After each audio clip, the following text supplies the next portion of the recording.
স্বাগত। তুমি ঢুকেছ মিডনাইট শ্যাডোজে, যেখানে রাতের অন্ধকারে লুকিয়ে আছে অজানা রহস্য, ভূতের ছায়া, অদৃশ্য কাহিনী। আজকের গল্পটি তোমাকে নেবে সেই জায়গায় যেখানে হাসি নেই, কেবল শিহরণ।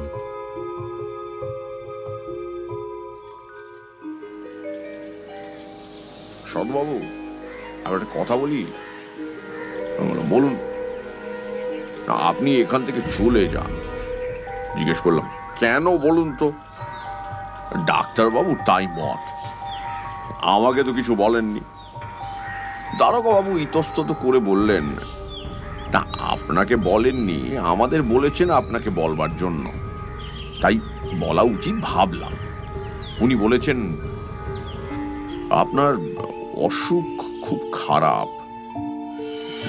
মানে আমি তো সেরে গিয়েছি, ও সারা বড় কঠিন শরৎবাবু। বেশ, তাহলে স্টেশন পর্যন্ত আমি যাব কি করে? রক্ষিয়া ঘাট পার হবার তো কোনো উপায় দেখি না। দারোগাবাবু বললেন, আর কিছু ভাববেন না, স্ট্রেচার জোগাড় করছি চা বাগান থেকে, কুলি পাঠাবো, পুলিশের একজন লোক সাথী থাকবে, আপনাকে ট্রেনে উঠিয়ে না দিয়ে তারা ফিরবে না। আমি বললাম বেশ। আমি তখন জানতাম না যে আজই আমার জীবনের শেষ দিন হতো যদি।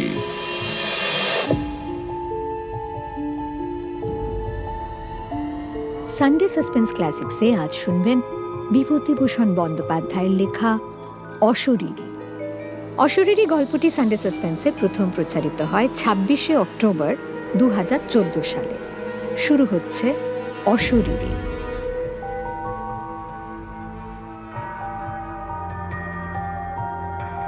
নানা রকম অদ্ভুত গল্প হচ্ছিল সেদিন আমাদের লিচু তলার আড্ডায়, কিন্তু সেসব নিতান্ত পানসে গোছের ভূতের গল্প। পাড়া গাঁয়ের বাঁশবাগানের আমবাগানের গেঁয়ো ভূত, সাদা কাপড় পরে রাত্রে দাঁড়িয়ে থাকে, ওসব অনেক শোনা আছে। ওর বেশি আর কেউ কিছু বলতে পারল না। এমন সময় শরৎ চক্রবর্তী আড্ডায় ঢুকলেন। তিনি আবগারি বিভাগে বহুদিন কাজ করে অবসর গ্রহণ করেছেন। ৬০-এর কাছাকাছি বয়স। তান্ত্রিক সাধনা করেন। ঠিকুজি কুষ্টি বিনা পয়সায় করে দেন। কোন রত্নের আংটি ধারণ করলে কার সুবিধে হবে ঠিক করে দেন। পরের বেগার খাটতে ওর জুড়ি বড় একটা দেখা যাবে না এইসব কাজে। লোক অতি সজ্জন, সকলে মানে শ্রদ্ধা করে। অনেকে ওর সামনে ধূমপান করে না। শরৎবাবু ঢুকে বললেন, এই যে কি হচ্ছে আজ? যা বাদলা নেমেছে। শ্যামাপদ মোক্তার বললেন, আসুন আসুন চক্রবর্তী মশাই, আরে আমাদের ভূতের গল্প হচ্ছে বাদলার দিনে, তবে তেমন জমছে না। আপনার তো। শরৎ চক্রবর্তী মশাই বললেন, আমি একটা গল্প বলতে পারি, তবে সেটা ভূতের গল্প নয়। সেটা কিসের গল্প তা আমিও জানি না। এই আপনারা শুনে বিচার করুন। শরৎবাবুর মুখে সেই গল্প শুনে আমরা অবাক হয়ে গেলাম। স্বর্গ মর্ত যেন এক সূত্রে গাঁথা হয়ে গেল সেই ঘন বর্ষার বর্ষণ মুখর মেঘের আবরণ ভেদ করে। শরৎবাবু বললেন, আমাকে সেবার হঠাৎ জলপাইগুড়ির ওধারে ডুয়ার্স অঞ্চলে বদলি করল। আমার পরিবার বর্গ তখন ঢাকায়, তাদের ওখানে রেখে জলপাইগুড়ি চলে গেলাম।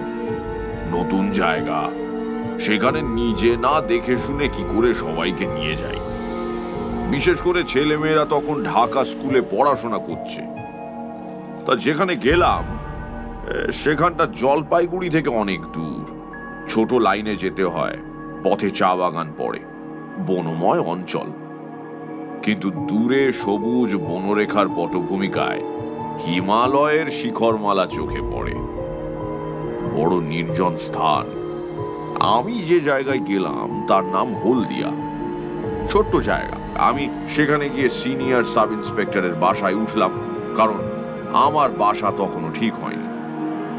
সে ভদ্রলোকের নাম রেবতী মোহন মুকুজ্জে, বাড়ি নদিয়া জেলা। বেশ ফর্সা, লম্বা, দোহারা চেহারা। আমায় খুব যত্ন করলেন। দিন কয়েকের মধ্যেই বাসা ঠিক করে দেবেন ভরসাও দিলেন। তৃতীয় দিন সকালে আমায় বললেন, আপনাকে একটা কথা বলি। আমি বললাম, কি? না, আপনার এখন এখানে আসা খুব ভুল হয়েছে। আমি জিজ্ঞেস করলাম, কেন? তাতে বলে, আপনি জানেন না কিছু এই দেশের ব্যাপারে? আমি বললাম, না, কি ব্যাপার? বলে, এই বর্ষাকালে এখানে ভয়ানক ব্ল্যাক ওয়াটার জ্বর হচ্ছে চারিধারে। আপনি নতুন লোক, আপনার তো খুবই জ্বর হওয়ার সম্ভাবনা দেখছি। 2-1 বার জ্বর হলেই ওই ব্ল্যাক ওয়াটার জ্বর দেখা দেবে। তখন জীবন নিয়ে টানাটানি। এই রকম তো এদেশের কাণ্ড। আমি জিজ্ঞেস করলাম, আপনারা আছেন কি করে? তাতে উনি বললেন, সে কথা আর বলে লাভ নেই, ইচ্ছে করে নেই, আছি পড়ে পেটের দায়ে। চাকরি ছেড়ে দিলে এ বয়সে যাব কোথায়, খাবো কি? আমার 2টি মেয়ে পর পর মারা গেছে ওই ব্ল্যাক ওয়াটার ফিভারে, তবুও বদলি পেলাম না। কি করি বলুন তো শরৎবাবু? তবেই তো। উনি আরো বললেন, একটু সাবধানে থাকলেই হবে। জলটা গরম না করে খাবেন না বাইরে গিয়ে। ব্ল্যাক ওয়াটার ফিভার হলেই কি মানুষ মারা যায়? আমার কৌতূহল ছিল, আমি জিজ্ঞেস করলাম। তাতে উনি বললেন, ভালো চিকিৎসা না হলে বাঁচার সম্ভাবনা খুব কম। বিশেষ করে এই বর্ষাকালে যারা নতুন আসেন, তাদের ধরলে বাঁচানো খুব কঠিন হয়ে পড়ে। আমি এরকম 2টো কেস দেখেছি, 2টোই মারা গেল। তা শুনে মনে একটু ভয় হলো, কিন্তু সাবধান হই বা কি করব? বিদেশে বেরিয়ে কতদূর সাবধান হওয়াই বা চলে? আর যা থাকে কপালে ভেবে কাজ আরম্ভ করে দিলাম।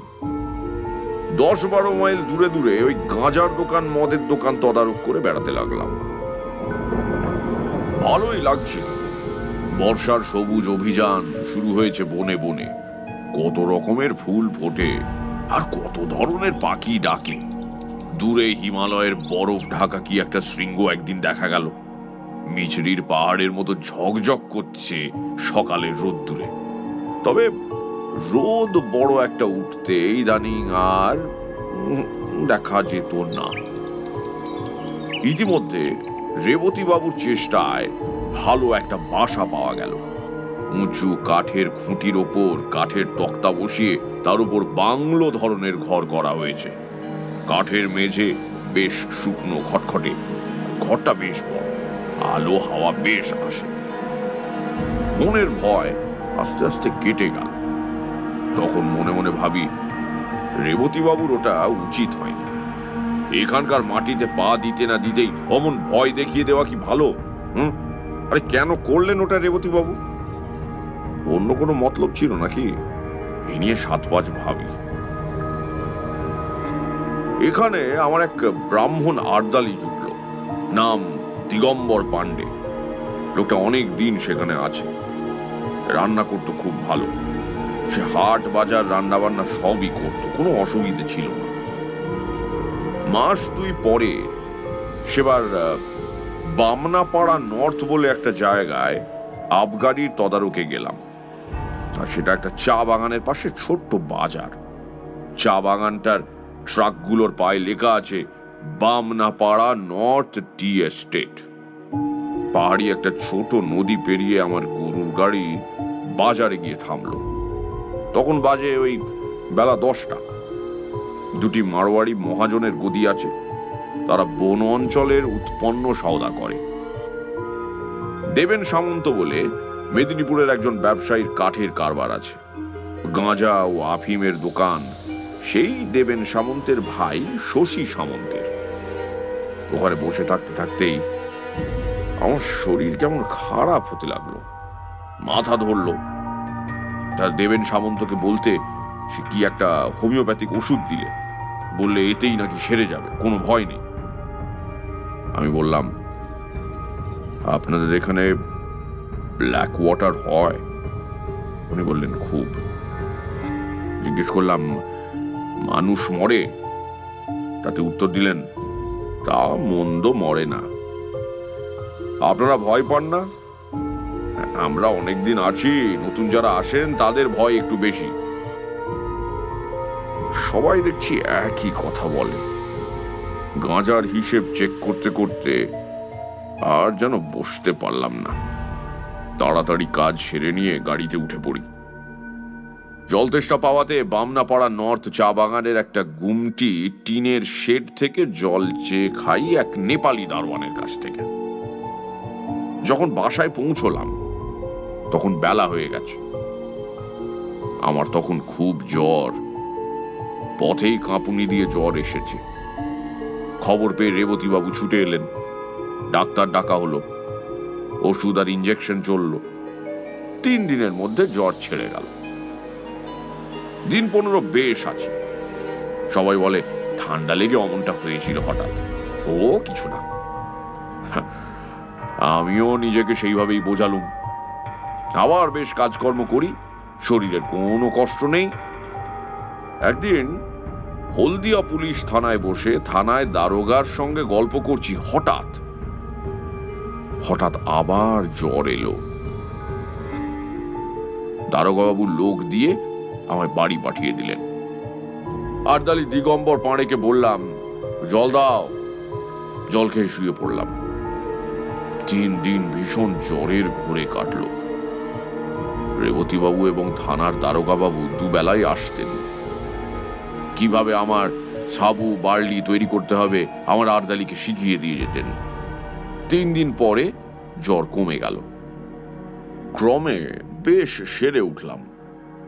কাজকর্ম আবার শুরু করে দিলাম।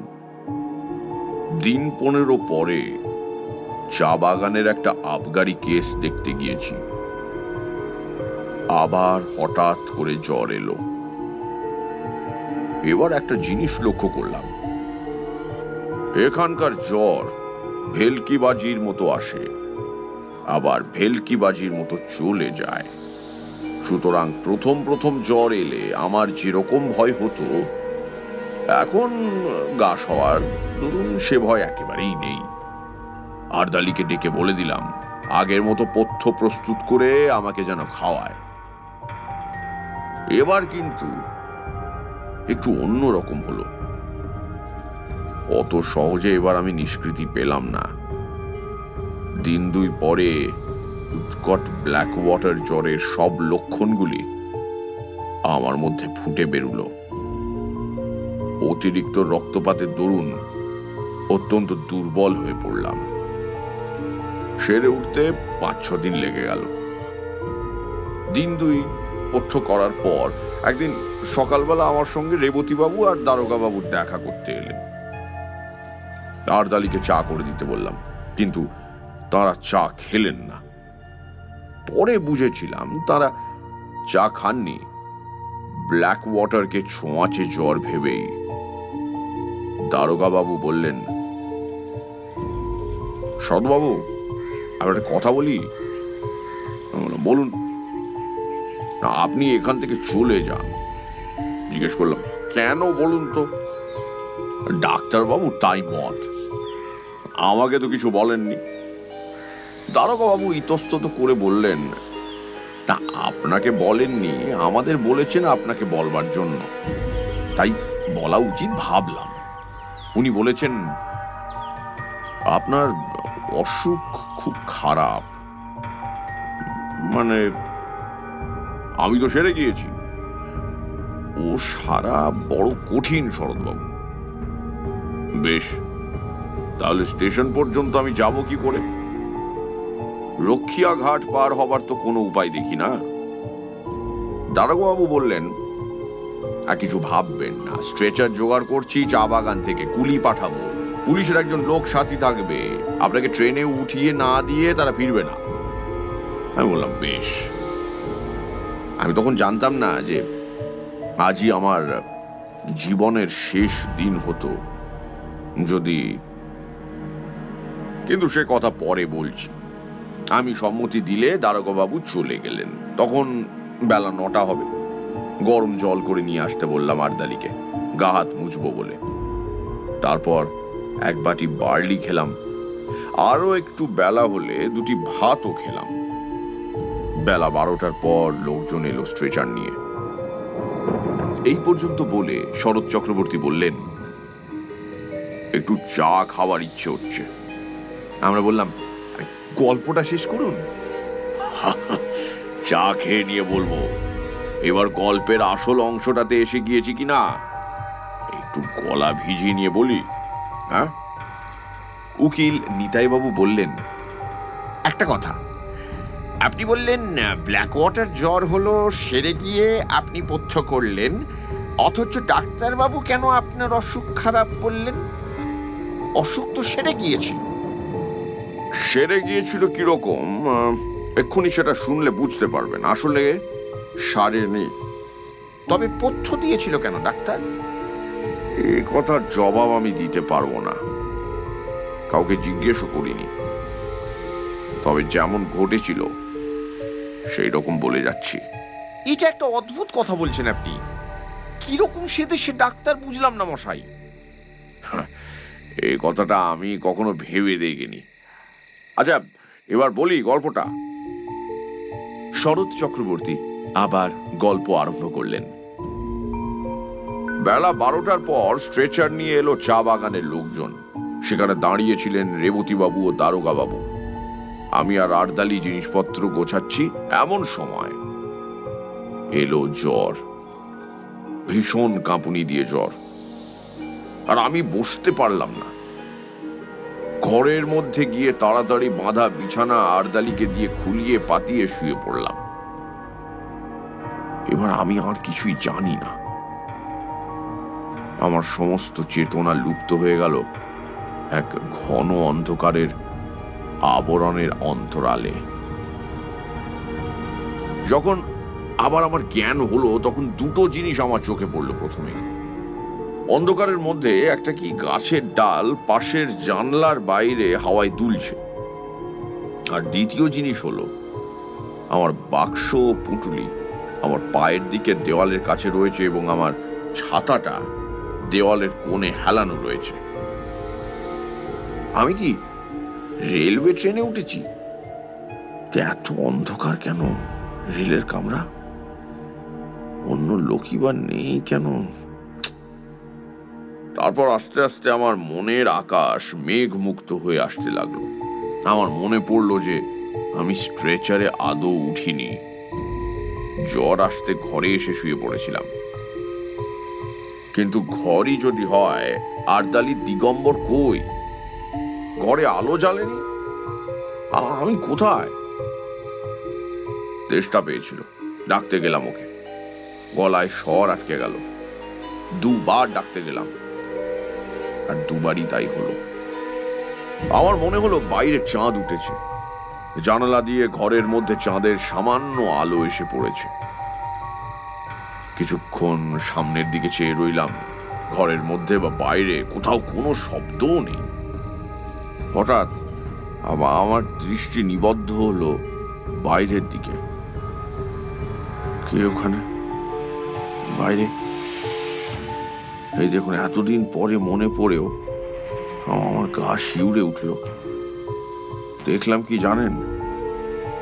একটি কালো মতন মেয়ে অত্যন্ত দ্রুত গতিতে আমার ঘরের চারপাশে ঘুরছে, আর একটা কাঠি দিয়ে মাটিতে কি যেন করছে। দুবার আমার সামনের দরজার ফাঁক দিয়ে সে নিচু হয়ে ঘুরে গেল। তিনবারের বার মেয়েটি হঠাৎ মুখ উঁচু করে আমার দিকে চেয়ে হাত নেড়ে বলল, কোনো ভয় নেই তোর, গন্ডি দিচ্ছি। আজ রাতে এই গন্ডির মধ্যে কেউ আসতে পারবে না। ঘুমো, তুই ঘুমো। অতি অল্প সময়ের জন্য মেয়েটিকে চোখের সামনে দেখলাম। তারপর সে ঘুরে গেল ওদিকে। আমারও আর জ্ঞান রইল না। ঘুমিয়ে পড়লাম কি? এরপরে কতক্ষণ পর জেগে উঠেছিলাম তা বলতে পারবো না, কিন্তু তখন চোখ খুলেই দেখলাম সেই কালো মেয়েটি আমার শিয়রের কাছে বসে। তার বয়স 18 বছরের বেশি হবে বলে আমার মনে হলো না। আর একটা জিনিস লক্ষ্য করলাম, মেয়েটি যেন খুব ঘেমেছে। ওর মুখ ঘামে ভিজে গিয়েছে, যেন সারা শরীর দিয়ে যেন দরদর করে ঘাম ঝরছে। আমি ওর দিকে চেয়ে দেখতেই মেয়েটি চমৎকার শান্ত স্নেহময় সুরে বলে উঠল, জাগলি কেন? ঘুমো বলছি না, ঘুমো, কোনো ভয় নেই, ঘুমো বলছি, ঘুমো ঘুমো। শেষবার যখন ও ঘুমো বলছে তখন আমি ঘুমিয়ে পড়লাম ওর কথা শুনতে শুনতে। ঘুমিয়ে পড়বার আগে সেই গাছের ডালটার দিকে নজর পড়ল জানালার বাইরে। তার গায়ে জ্যোৎস্না পড়েছে। এইখানেই আমার গল্প শেষ। সকালে আমি যখন জেগে উঠলাম তখন আমার মনে হলো স্বাভাবিক সুস্থ অবস্থায় ঘুম থেকে আমি জেগে উঠেছি। আমার শরীরে কোনো কষ্ট নেই, কিন্তু বড়ই দুর্বল।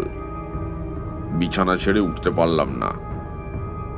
আস্তে আস্তে একটু বেলা হলো, তখন দেখি দিগম্বর পাড়ে আরদালি সন্তর্পণে পা টিপে এসে ঘরের মধ্যে উকি দিচ্ছে। আমি ডাকতেই যেন সে চমকে উঠল, কোনো উত্তর দিল না। আমি বললাম, রেবতী বাবুকে ডেকে নিয়ে এসো। থতমত খেয়ে সে যেন চলে গেল। কিছুক্ষণ পরে অনেক লোক এলো আমায় দেখতে, তার মধ্যে রেবতী বাবুও ছিলেন। রেবতী বাবু বললেন, এই ইয়ে কেমন আছেন শরৎবাবু? ভালো, আমি কিছু খাবো। তখনই রেবতী বাবু বাইরে গিয়ে কাকে কি বললেন। খানিক পরে এক বাটি বার্লি এলো আমার জন্য। বার্লি খেয়ে শরীরে একটু বল পেলাম। ডাক্তার এসে পরীক্ষা করে বললেন, জ্বর ছেড়ে গেছে। এর দিন দুই পরে আমি সম্পূর্ণ নিরোগ হয়ে উঠলাম, পথ্যও করলাম। তখন আস্তে আস্তে শুনলাম সেই ভীষণ রাতে আমাকে মুমূর্ষু মনে করে সবাই আমাকে ছেড়ে চলে গিয়েছিল একা ফেলে। ডাক্তারবাবু বলেছিলেন রাত কাটবে না, এমনকি নাকি সকালে আমার সৎকারের জন্য কে কে যাবে, কোথায় কাঠ পাওয়া যাবে, এসব বন্দোবস্ত পর্যন্ত হয়ে গিয়েছিল। সকালেই লোক পাঠিয়ে আমার পরিবারবর্গকে টেলিগ্রামে আমার মৃত্যু সংবাদ জানানোর জন্য থানা থেকে একজন কনস্টেবল পাঠাবেন দারোগা বাবু, তাও ঠিক করে রেখেছিলেন। অথচ সেই নির্বান্ধব পরিত্যক্ত অবস্থায় কে আমার মৃত্যুশয্যার পাশে সারা রাত বসেছিল, কে আমার ঘরের চারিধারে গণ্ডি এঁকে দিয়েছিল আমাকে বিপদের হাত থেকে রক্ষা করতে। সবাই পরিত্যাগ করলেও কে আমাকে সেই অসহায় অবস্থার মধ্যেও পাহারা দিয়েছিল, এসব প্রশ্নের কোনো জবাবই আমি দিতে পারবো না। যদি আপনারা বলেন সবটাই জ্বরের ঘোরে স্বপ্ন দেখেছি, তারও কোনো প্রতিবাদ আমি করতে চাই না। স্বপ্ন যদি হয়, বড় মধুর, বড় উন্নত ধরনের উদার স্বপ্ন দেখেছিল আমার মুমূর্ষু মন। সেই স্বপ্নের ঘোর আমার সারা জীবন চোখে রইল মাখা। মস্ত বড় একটা আশার বাণী দিয়ে গেল প্রাণে। শরৎ চক্রবর্তী চুপ করলেন। মনে হলো তার চোখে যেন জল চকচক করছে। উকিল নিতাইপদ রাহা বললে, সেরে উঠে হলদিয়াতে আপনি ছিলেন কতদিন? যতদিন এই গভর্নমেন্ট আমাকে বদলি না করেছিল, তাও প্রায় 2 বছর হবে। তো এইভাবে একা ছিলেন বাসায়? আমি আর দিগম্বর, আর কেউ না। আর কোনোদিন কিছু দেখেছিলেন? না।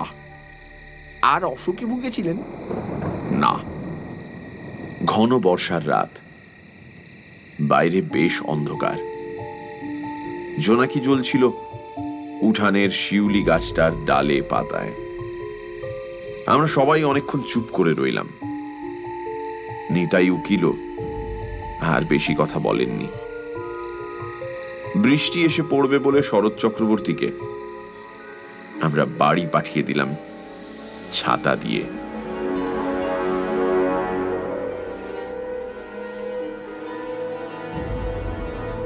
এই ছিল আজকের গল্প। রাতের অন্ধকারে এখনো লুকিয়ে আছে আরো অনেক রহস্য। যদি সাহস থাকে আমাদের সাথে থাকো পরের গল্পে। সাবস্ক্রাইব করো, লাইক দাও, কমেন্ট করো এবং শেয়ার করো এই গল্পটি, যাতে কেউ হারিয়ে না যায়। ভয় কেন ছায়ার মতো তোমার পেছনে থাকে।